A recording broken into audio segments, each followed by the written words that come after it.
ભગવો ભેખ હોય એને કુળદેવી જોગણી લાગે. હા,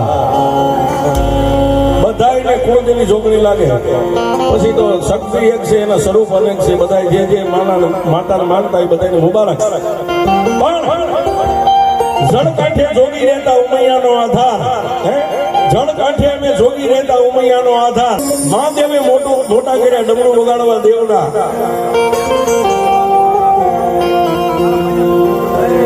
પેલા શિવે આવ્યું ને ત્યારે ઓલું ડૂબડૂગ્યું હતું, મદારી વગાડે દડિંગ દડિંગ દડિંગ દડિંગ દડિંગ દડિંગ વાગે. આ નવો નો લે, આ નવો નો લે.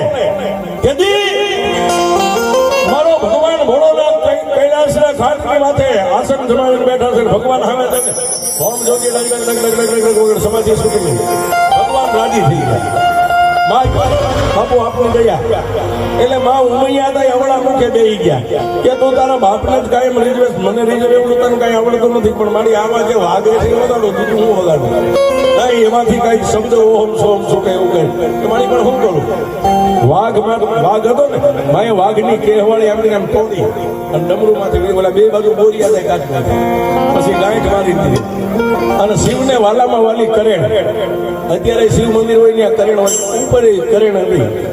કરેણની એક ફોટી કાપી નાનો એવું બટકું કરી લે કે મારી પડી. અરે પણ તું કાપી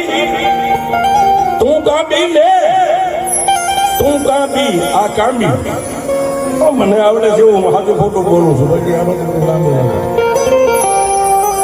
આ કામી અને વાઘની કે અમારી થોડી આને વાઘ કે. અને પછી હવે વગાડી દો વાગે છે કે તેથી ઓમ સોમનાથ શબ્દ સુધી